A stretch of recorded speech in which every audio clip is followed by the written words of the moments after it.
I dropped my keys on the counter and called out, "Maya? You home?" Her voice floated from the kitchen. "In here. Dinner's almost ready." I loosened my tie, smiling. "You cooked?" "That's rare," she laughed softly.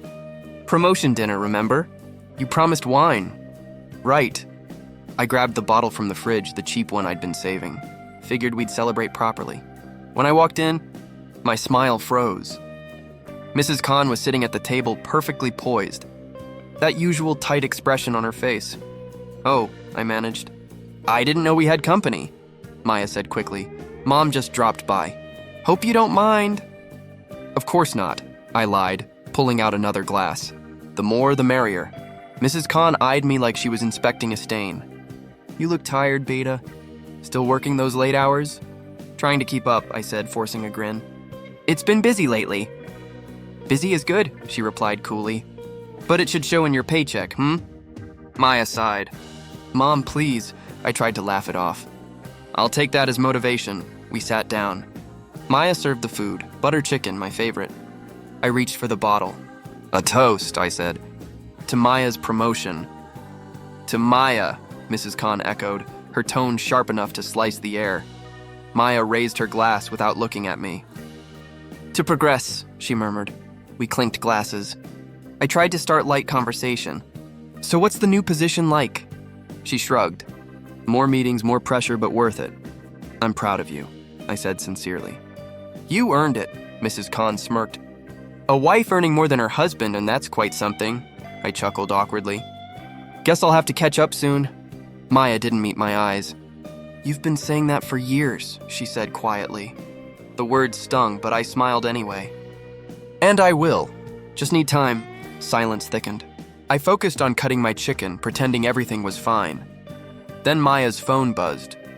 She checked it quickly, smiling faintly, then turned the screen down. Mrs. Khan leaned closer. "Is that him?" she asked. My hand paused midair. "Him?" Maya whispered back. "Mom, not now." I froze. I wasn't supposed to hear. But I did. Mrs. Khan didn't lower her voice enough. "You can't keep living like this. You're wasting your best years." "I know," Maya said, her tone tired. "I'm leaving him. I can't live with a man who earns less than me." The fork slipped from my fingers and clattered against the plate. The sound echoed like a gunshot. Both women looked up. "You okay?" Maya asked. I forced a weak smile. "Yeah, just a bit tired, that's all." My heart pounded so loud I thought they could hear it. Every word replayed in my head. I'm leaving him earns less than me. I took a slow sip of wine to hide the shaking in my hands. "This is good," I said softly. "You've really outdone yourself, Maya." "Thanks," she said carefully. Mrs. Khan looked at me with pity. "You should rest more. Stress makes men lose their edge. I'll keep that in mind." We ate in brittle silence. The clinking of cutlery was the only sound left between us. "So," I said finally, trying to breathe again, "any plans to travel now that you've got the new role?" Maya shrugged. "Maybe. The company might send me abroad for a bit." "Alone?" I asked. "Of course," she said quickly. "Why?" "No reason," I murmured. "Just asking." She looked irritated. "Can we not make this about trust again?" "Trust?" I almost laughed. "You'd have to give me a reason to doubt first." Her eyes narrowed. "You're doing that thing again, turning everything into a scene." I smiled faintly. "You're right. Tonight's your night. I'll behave." Mrs. Khan cleared her throat. "Maybe I should go. Seems like you two need to talk." Maya stood immediately. "I'll walk you out, Mom." Their voices faded near the door. I sat alone at the table, staring at the untouched food. When Maya came back, she hesitated. "You look pale. Everything okay?" "Yeah," I lied again. "Just thinking." "About what?" "About how strange it is," I said slowly, "to feel like a guest in your own home." She frowned. "What's that supposed to mean?" "Nothing," I said softly, standing up. "Just tired." I took her plate to the sink, rinsed it, and turned off the kitchen light. My reflection in the dark window looked like someone else, someone smaller. She called after me. "Good night." I didn't answer. Upstairs, in the silence, I could still hear her voice whispering in my head. I'm leaving him. I can't live with a man who earns less than me. And for the first time, I believed her HP2I lay in bed that night, staring at the ceiling, her words looping in my head like a curse. I'm leaving him. I can't live with a man who earns less than me. Beside me, Maya scrolled through her phone, the glow lighting her face. I turned toward her. Did you mean it? She looked up lazily. Mean what? I swallowed hard. What you said to your mother. Her expression didn't flicker. You were eavesdropping? I was sitting right there, I said softly. You didn't whisper, she sighed, putting her phone away. It's late, let's not do this now. So you did mean it. She murmured, turning her back to me. Good night. I stared at the back of her head, waiting for her to say something, anything, but silence filled the room. Morning came heavy. She hummed while getting ready, hair wrapped in a towel like nothing had cracked the night before. Want breakfast? She asked casually. No thanks, she smiled faintly. Suit yourself. I watched her leave, my chest hollow. I wanted to scream, but all I could do was whisper to the empty kitchen, You didn't even deny it. Work felt pointless. Every email blurred together. My colleague asked if I was okay. I said I was fine, but my voice sounded foreign. When I got home, Maya was on the couch, laughing on the phone. Who's that? I asked. Just Rima, she said too quickly. On speaker? She muted the call. Why do you sound like a detective? I just asked. Don't start this again, she said sharply. You're always so suspicious lately. Because I heard you say you're leaving me, Maya. How am I supposed to act? She stood up. You heard one conversation and built a drama in your head. You twist everything. Then tell me I'm wrong. She grabbed her bag. I don't owe you explanations every minute. I felt something inside me crumble. You owe me honesty. She paused by the door, eyes cold. You wouldn't understand honesty if it hit you. The door slammed. I sat down, my body shaking. The silence that followed felt like punishment. That night, Adil called. You sound dead. What happened? I hesitated. She said she's leaving me. He whistled low. Damn, you sure you didn't mishear? No, Adil, she said it clear as daylight. Then what's she still doing there? I don't know. Maybe she doesn't mean it, he laughed bitterly. Brother, women don't say things like that for fun. You've been blind for years. I can't believe she'd throw everything away for money. It's not about money, he said. It's about respect. Somewhere along the way, she stopped respecting you. And you're letting her. I stared at the floor. I still love her. Yeah, he said gently. But sometimes you love someone so much that you forget to love yourself. I didn't reply. The words cut deeper than I wanted to admit. After the call, I sat alone for hours. The clock ticked louder than usual. I looked at our wedding photo on the shelf, her smiling, me grinning like an idiot. I whispered, where did we go wrong? When she came home past midnight, I asked, where were you? Work dinner, she said quickly, not meeting my eyes. On a Tuesday? Not everyone lives by your schedule, she snapped. Her phone buzzed again. She glanced at it, then turned it over. Who's texting this late? I asked quietly. She exhaled sharply. You really don't trust me anymore, do you? I forced a small laugh. Should I? She stared at me, eyes tired. You make it so hard to stay. Then leave, I said, though the words nearly killed me. She blinked, surprised. You don't mean that. I don't, I admitted. But I also don't mean pretending everything's fine. She rubbed her temples. I have a trip coming up. Maybe we need space. Trip? I asked. Where to? Dubai, work event. Just a few days, I nodded slowly. Right, work. She looked at me sharply. What's that supposed to mean? Nothing. Just be careful, I said, forcing calm. I don't need your warnings. Of course not, I whispered. You never did. She grabbed her suitcase from the closet. I'll be back Sunday, I managed to smile. Can't wait. As the door clicked behind her, the apartment felt colder. I sat on the edge of the bed, staring at the empty side she'd just left. Her perfume still lingered on the pillow.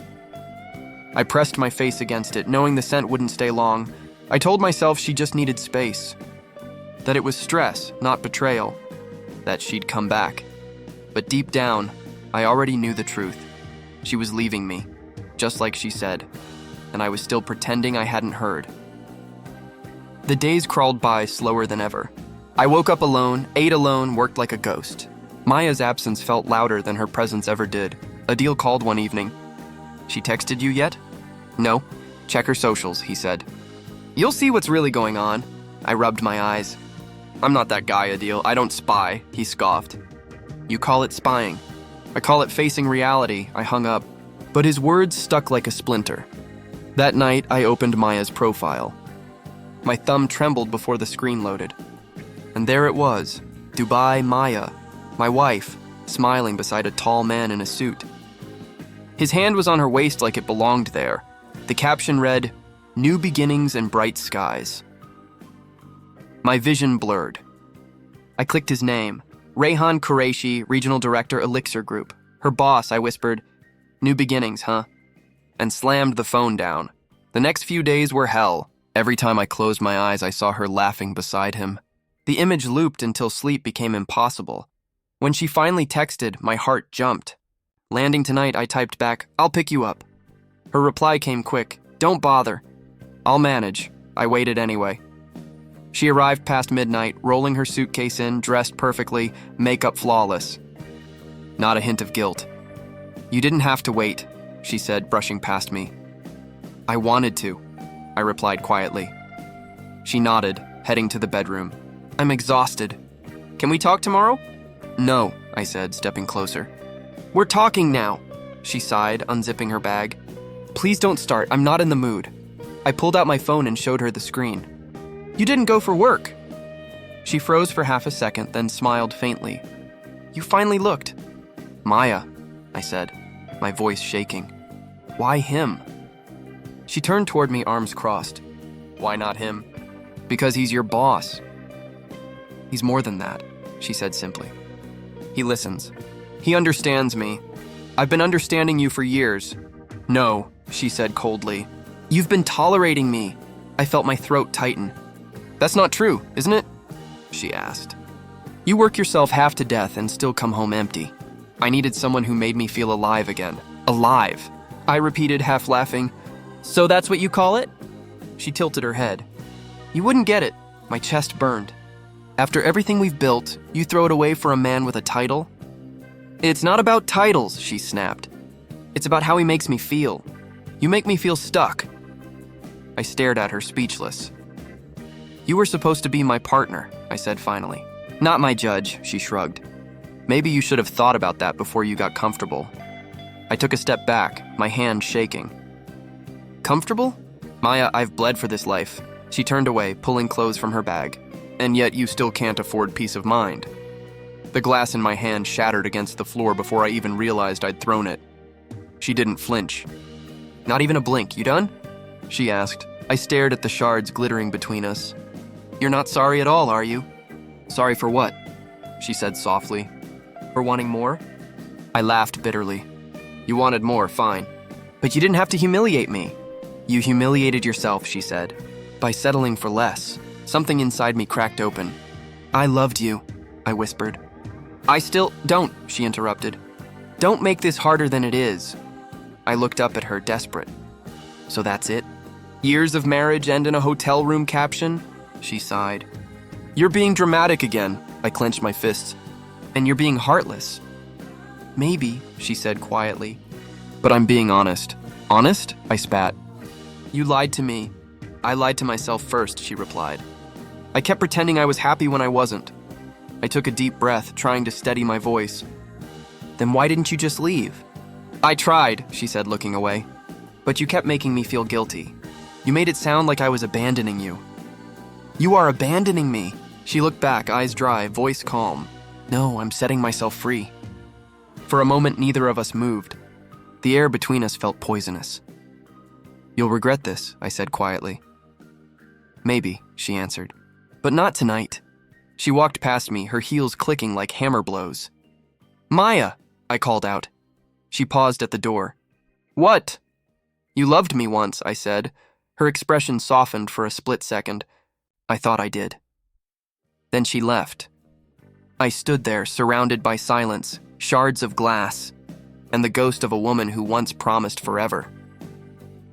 I wanted to scream, to break something else, to chase her. But I couldn't move. All I could do was stare at my reflection in the dark window, wondering when I'd stopped being enough. And for the first time, I realized the truth hadn't been hiding. It had been staring me in the face all along. HP 4, she stood by the closet, folding clothes like it was any other morning. The calmness in her hands made my stomach twist. Maya, I said softly, what are you doing? Packing, she replied. I've thought about this for months. I stared at the half-open suitcase. You're leaving? She nodded once. Yes, why now? I asked. Why not talk to me first? Her voice stayed even. Because talking never changes anything. You listen, you promise, and then nothing. That's not fair, I said. You know I've been trying. She gave a small smile that didn't reach her eyes. You're a good man, but not enough. Those words hit harder than a slap. Not enough? I repeated. After everything? I'm tired, Adil, she said. Tired of pretending this is love when it's just comfort. I stepped closer. We can fix this. Whatever it is, we can fix it. Her hands paused mid-fold. It's already broken. No, I said quickly. You're just hurt, angry. I get it. I'll do better. I swear, she shook her head. It's not about doing better. It's about feeling alive. And I don't feel that here anymore. Maya, please, I whispered. Don't do this, she sighed, zipping the bag. You'll thank me one day. I grabbed her wrist. Don't tell me I'll thank you for walking out. Her gaze softened for a heartbeat. I don't want to hate you, Adil. That's why I have to leave now. Then hate me, I said. Just stay, she pulled free. You think love means holding on no matter what. I think sometimes it means letting go. That's something people say when they've already left, I said bitterly. She looked around the room once, her eyes scanning the walls we painted together, the photo of us from our first trip. I used to love this life, she said quietly. Now it feels like a cage. It was our home, I said. It was my compromise. Her words hollowed me out. And Rayhan? I asked, my voice cracking. Is he your freedom? She hesitated. He's not the reason I'm leaving, but he showed me what I was missing. I laughed bitterly. That's convenient, she didn't argue. She just lifted the suitcase and walked to the door. Don't go, I said again, my voice barely audible. Please. I have to. You don't, I insisted. We can go somewhere new. Start over. Forget all this. She stopped, her back to me. You think changing places will change who we've become? I think love can, I said. She turned slightly, her eyes wet but determined. Love can't survive when one person stops believing in it. I felt something inside me collapse. So that's it? After all these years? Yes, just like that. Just like that. I took a step toward her, but my legs felt weak. I don't know how to live without you. You'll learn, she said softly. I don't want to. She gave a sad smile. Neither did I. I reached for her hand again, but she moved away. Please, Maya, don't let this be goodbye. It already is, the door opened. The sound of the suitcase wheels scraping against the floor filled the silence. She turned once more at the threshold. Take care of yourself. Don't do this, I whispered. Her voice was gentle, final. Goodbye, Adil. And then she was gone. The door clicked shut, quiet, almost polite. But the sound tore through me. I stood frozen for a moment, staring at the empty space where she'd stood. The air felt thinner, colder. Then my knees gave out. I sank to the floor, hands trembling, breath uneven. Her perfume lingered faintly in the room, lavender and betrayal. My eyes landed on the photo frame by the bed. I picked it up, thumb brushing over our smiling faces. We looked invincible back then. I wanted to scream, but nothing came out. Just a dull ache stretching through every inch of me. I whispered to no one. How did we end up here? Silence answered back. The clock ticked. The walls stared. The world didn't care that everything had just fallen apart. And as I sat there, surrounded by broken promises and an echo of her goodbye, I realized something cruel. Love doesn't always die in storms. Sometimes it just walks away, suitcase in hand, leaving you to drown in the quiet it leaves behind. Days bled into nights until time lost its edges. The house felt hollow, like even the walls had stopped caring. I barely ate. Coffee, cigarettes, silence. That was my routine. At work, I stared at the same email draft for hours. Are you okay? My boss asked one morning, frowning. I'm fine, I lied. You're slipping, Adil, he said quietly. You used to be sharp. Now you're somewhere else. I wanted to tell him where, somewhere between memory and madness. But I just nodded. It won't happen again. It did. over and over. When the warning letter came, I folded it neatly and left it on my desk. That evening, Adil showed up without warning. He took one look at me, the unshaven mess, the empty bottles, and sighed. "You look like a ghost." "Fitting," I muttered. "Half of me's already dead." He dropped a takeout bag on the table. "Eat something. I'm not hungry." He sat across from me. "You've got to start over, man. Let her go before she buries you alive." I laughed bitterly. "You make it sound easy." "It's not," he said. "But staying like this? That's worse." I looked down at my hands. They were trembling slightly. "I don't even know who I am without her." "Then that's where you start," he said simply. "Figure that out." For a long moment, we sat in silence. Then he added, "Tomorrow morning. I'm picking you up at 6. "We're running! Running?" I repeated. "You hate exercise." "Yeah," he said with a faint grin. "But you need to move, and I need to make sure you don't drown in your own misery." I didn't argue. Maybe I was too tired to resist. The next morning, I dragged myself out of bed. The sky was barely awake, painted in gray and gold. Adil tossed me a water bottle. "No excuses," he said. The first few minutes felt impossible. My lungs burned, my legs screamed. "Keep going," he shouted. "You're not dying, you're healing." I wanted to punch him for saying that, until something strange happened. The pain stopped feeling like punishment. It started to feel cleansing. Each breath tore through the fog in my chest. Each step sounded like defiance. By the time we stopped, sweat soaked through my shirt, but for the first time in weeks, I could actually breathe. Adil grinned. "Told you. Pain's not the enemy. Stagnation is." I didn't answer, but I nodded. He was right. That night, I slept without pills. The next morning, I ran alone. Then again the day after. Days became a rhythm. Wake, run, work, repeat. Work came slowly at first. Small freelance gigs, designing logos, editing presentations. But every task reminded me I wasn't useless. The more I worked, the less I thought about her. One evening, Adil called. "How's the new hustle?" "Better than expected," I said. "Clients pay late, but at least it's mine," he laughed. "There's the fire." That's the guy I knew. "Maybe," I said quietly. "But it still hurts." "It will," he said. "Just make sure it doesn't define you." After we hung up, I sat by the window, watching the city lights flicker. My reflection looked different, not healed but alive. I started eating properly again. Fixed my resume, cleaned the house, even framed a few of my new designs. Each step felt small, but it mattered. Sometimes I still woke up reaching for her side of the bed. But instead of collapsing, I'd put on my shoes and run. Running became my ritual, my rebellion. Every mile whispered the same truth.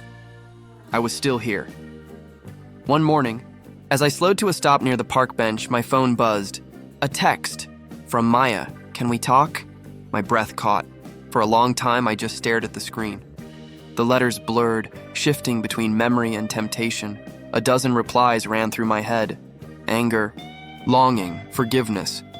But all I could manage was silence. I sat there. The morning light washing over me, heartbeat loud in my ears. Did I want to talk? Did I want to open the wound again? I typed "about what?" Then deleted it. I typed again, "I'm busy." Deleted that too. Adil's voice echoed in my head. "Let her go before she buries you alive." My thumb hovered over the keyboard. Finally, I locked the phone, slipped it back into my pocket, and started jogging again. The cold air stung my face, but it felt real. Grounding. Every stride pushed me further from who I was and closer to who I could become.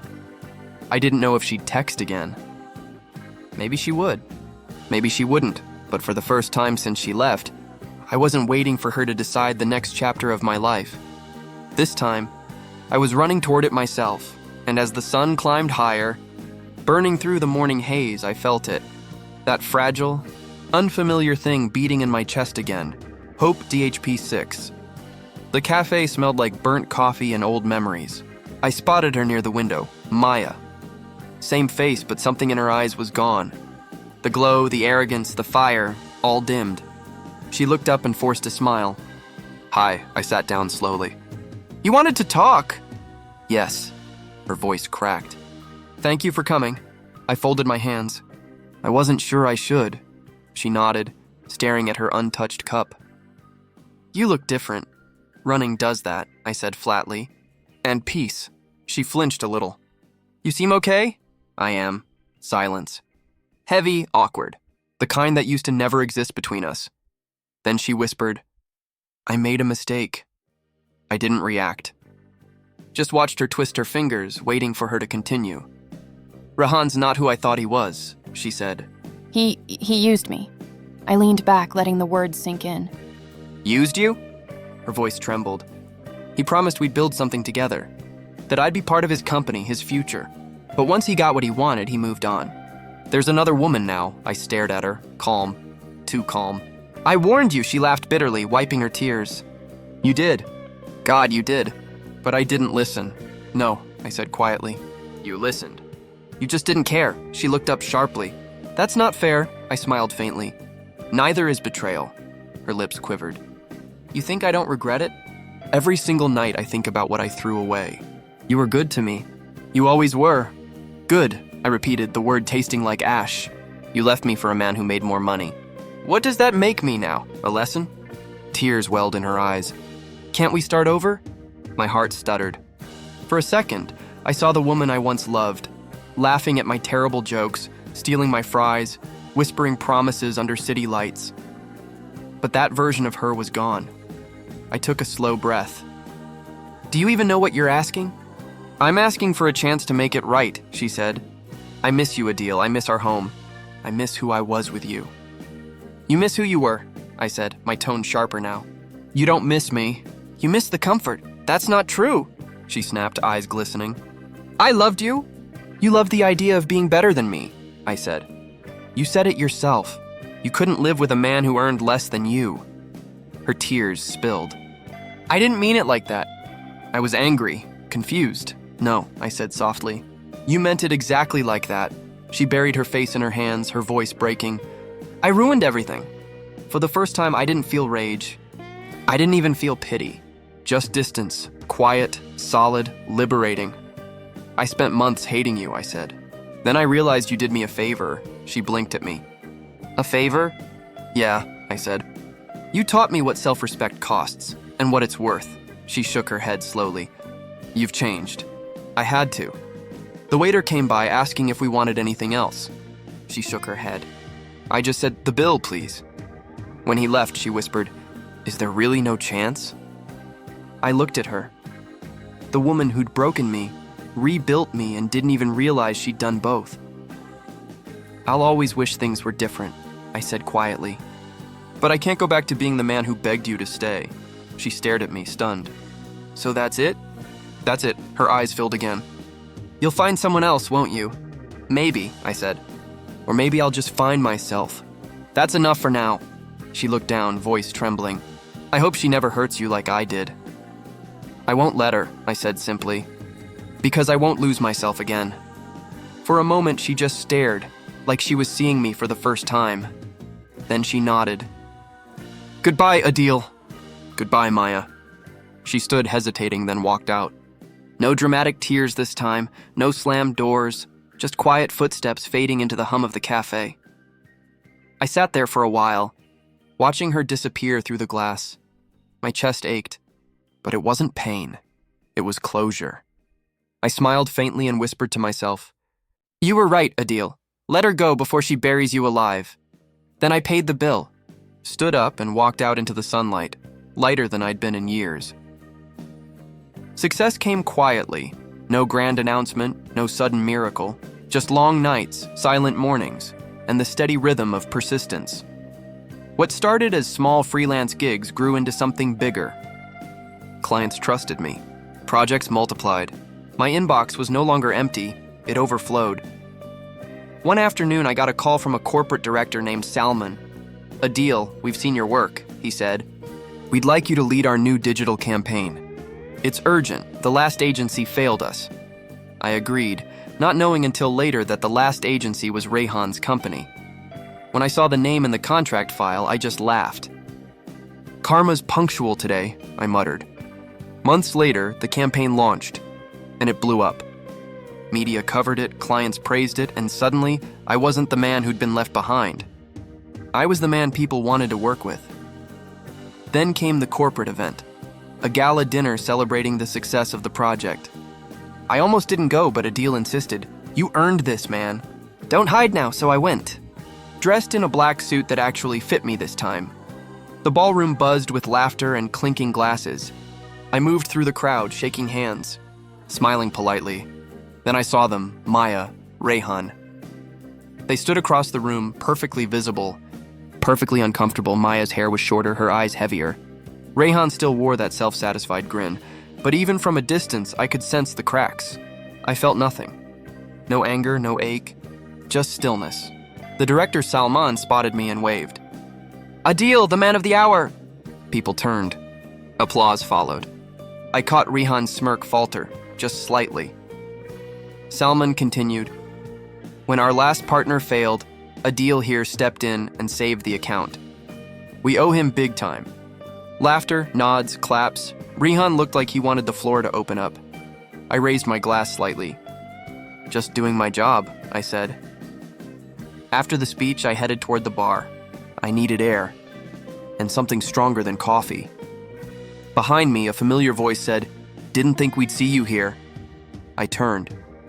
Rayhan stood there, a fake smile plastered on his face. "Well," I said, "life's full of surprises." He chuckled awkwardly. "You did good with the project. I'll give you that." "I didn't need your approval," I said. He shifted, glancing around.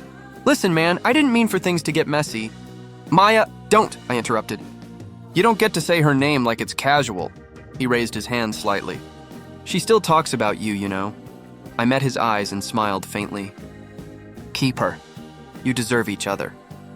He blinked, unsure if it was an insult or a blessing. I leaned closer. "You see, Rayhan, you took something from me once. But you also freed me. You can't imagine what it's like to stop needing validation." He scoffed, but his eyes flickered with uncertainty. "You sound like some self-help book." "Maybe," I said, sipping my drink. "But at least I'm not a cautionary tale." He didn't respond. Just walked away, shoulders tense. As he left, Maya appeared behind him. Her eyes met mine for a brief second before she looked away. She approached slowly, voice hesitant. "You look different. I feel different. I heard about your company," she said. "Congratulations." "Thanks," I said. "We're doing well." "Busy but good," she nodded. "You deserve it." "Funny," I said quietly. "I used to think you did too." Her lips parted, but no words came out. The silence said enough. Finally, she whispered, "He's not who I thought he was." "I know," I said. "You told me," she swallowed hard. "I'm sorry, Adil." I gave her a small, calm smile. "I forgave you a long time ago. Just not for your sake," she blinked. "Then for what?" "For mine." Her eyes shimmered, but I didn't feel the old pull anymore. The love, the longing, the ache, all gone. Just closure. "Adil," she began softly. "Do you ever think about us?" "Sometimes," I admitted. "But not the way you think. I remember the lesson more than the love." Her shoulders slumped. "You've really moved on." "I had to," I said. "You taught me that standing still is just another way of dying." She nodded faintly, biting her lip. "I hope you're happy." "I am," I said. "Truly." And I was. She stood there for a moment longer, then turned and walked back toward Rayhan, who was watching us from across the room, jealousy written all over his face. For once, I didn't care who saw Adil join me by the bar, grinning. "You okay?" "Yeah," I said, exhaling. "Better than okay." He clapped my shoulder. "That's karma, my friend. Served cold and classy," I laughed quietly. "No revenge, no chaos, just balance." We watched as the night carried on, lights flashing, people mingling, music humming softly. Maya and Rehan left early. Together, but apart in every way that mattered. I finished my drink, set the glass down, and said, "Let's get out of here. I've got a sunrise to chase." As we stepped outside, the city air felt alive, crisp, new, full of promise. I took one last look at the glowing building behind me, smiled, and whispered to myself. Tables turned. Then I walked away, lighter, freer, and finally whole, GHP 8. The The notification blinked on my phone just after midnight. Maya. Her message sat there, glowing softly in the dark. You were always the better man. I stared at it for a long while. No anger, no ache, just stillness. Then I set the phone down without replying. For the first time, silence didn't feel empty. It felt earned. My apartment was quiet, no echoes of old arguments, no memories crowding the walls. Just soft city sounds outside, faint laughter from the street below, and the hum of peace that had taken months to build.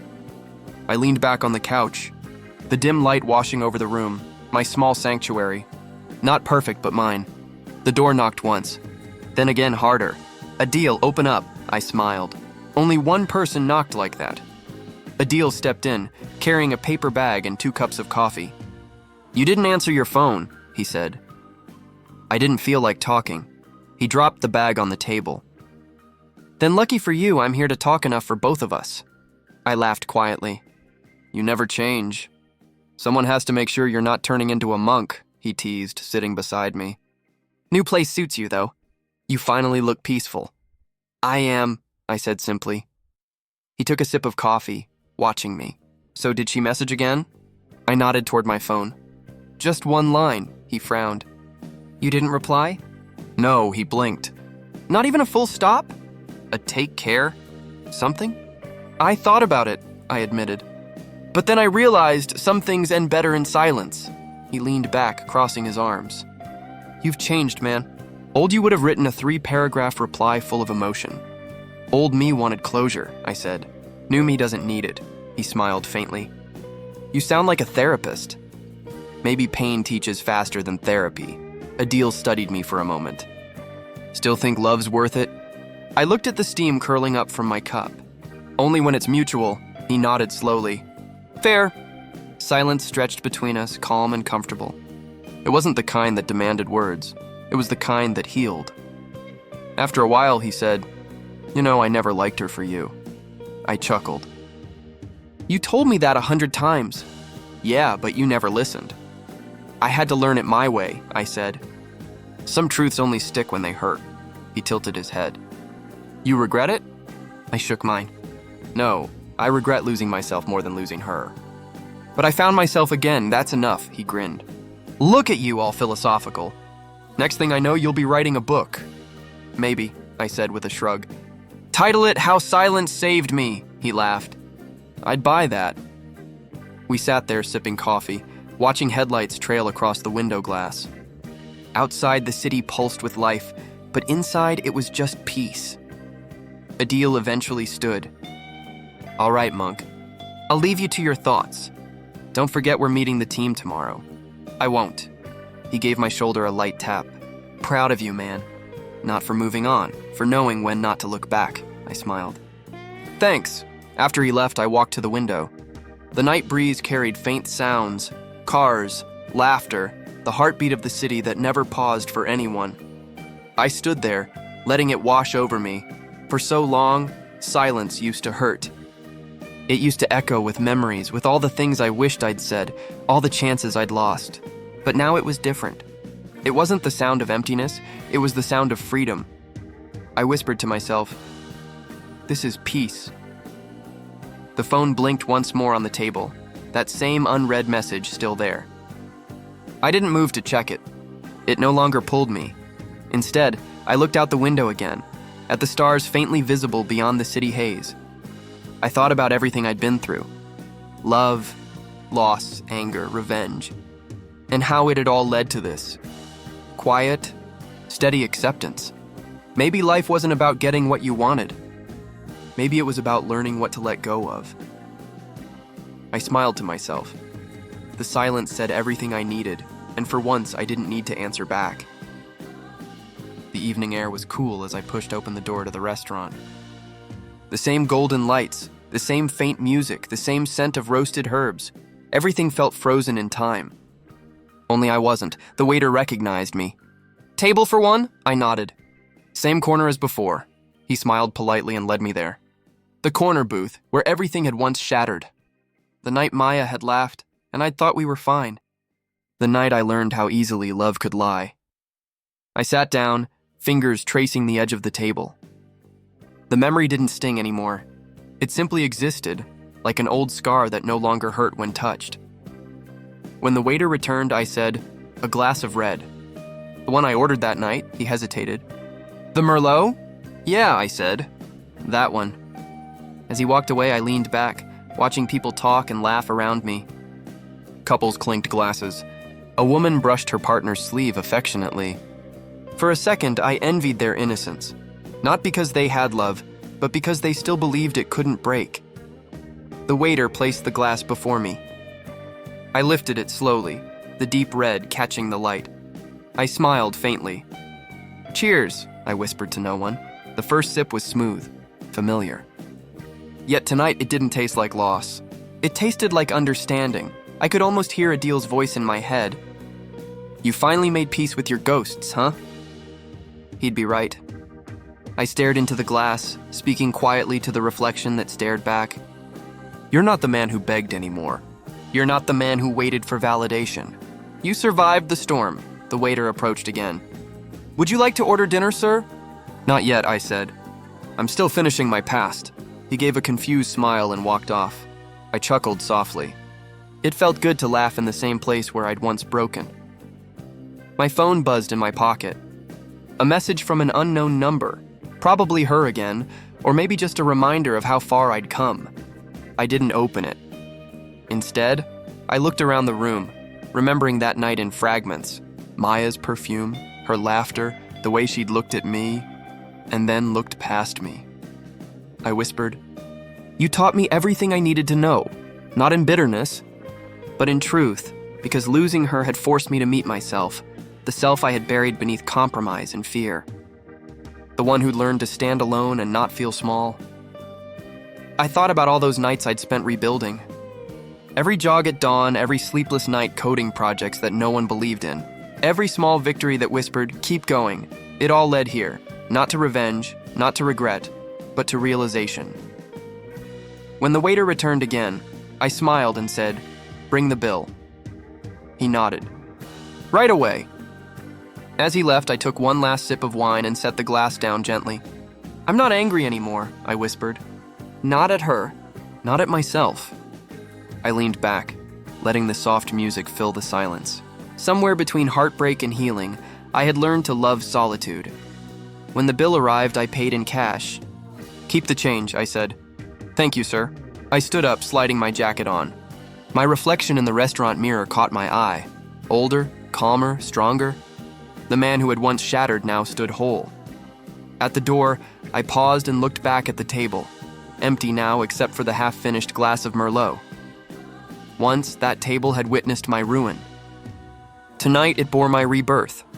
Outside, the night greeted me with a soft breeze. The city lights shimmered like distant memories, unreachable, yet beautiful. I walked down the street slowly, my steps unhurried. Adil's words echoed again. "One day you'll thank the pain." He was right. I already had. As I reached the corner, I turned back one last time. The restaurant glowed behind me, warm and alive. I smiled. The chapter had closed long ago. But this was my epilogue. I whispered into the wind, "I'm free." And for the first time, the silence didn't answer back. It didn't need to. I carried the peace with me. I had become the man I was meant to be, HP 10. The night was quiet, the kind of quiet that doesn't ache anymore. I sat at my desk, the lamp casting a soft circle of light over the paper in front of me. A blank page. One last thing to say to someone who would never read it. I picked up my pen. "Dear Maya," I wrote, then paused. The name looked heavy on the page, like a door I'd already closed but was foolishly knocking on again. I sighed. "All right," I muttered. "One last time." My pen moved. "You once told me you couldn't live with a man who earned less than you. You said it so casually, as if love had a price tag I couldn't afford." I stopped, the words blurring for a moment. Then I continued, "I hated you for that. Not because you left, but because you made me believe I wasn't enough." For months, I carried that weight like a second skin. I leaned back in my chair, eyes fixed on the letter. The words felt raw but honest. I kept writing. But here's the thing, Maya. I needed that pain. It broke me open, but it also built me back. Every insult, every silence, every look of pity, I turned them into fuel. I smiled faintly, remembering the nights I'd worked till dawn, chasing something that wasn't revenge but redemption. I started over, brick by brick, failure by failure. I didn't chase success to prove you wrong. I chased it to remember who I was before you made me doubt it. I paused, tapping the pen against the table. Too dramatic? I muttered. Maybe, but true. I continued. I see you sometimes, not in person, but in the corners of memory. The way you laughed, the way you used to hold my hand when life was simpler. I don't hate those moments anymore.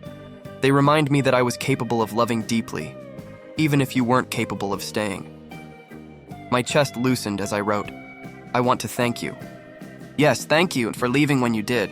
Because if you hadn't, I'd still be shrinking to fit your comfort.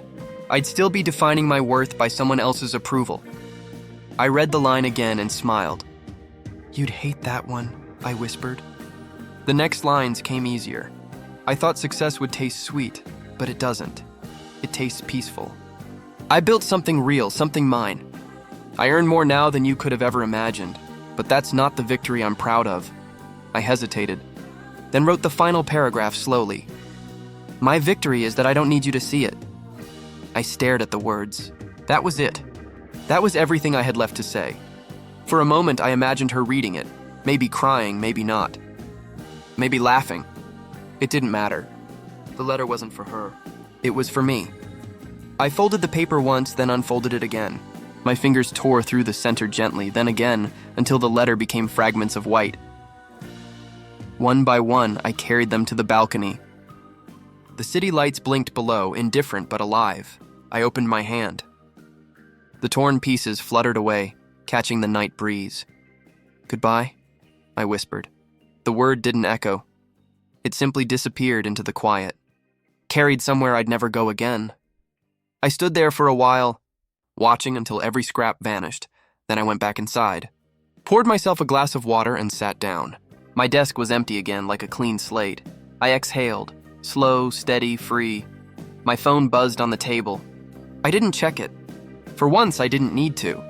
The man who used to beg for closure had just written his own. I glanced at the last remaining corner of the torn page, a fragment that hadn't flown away.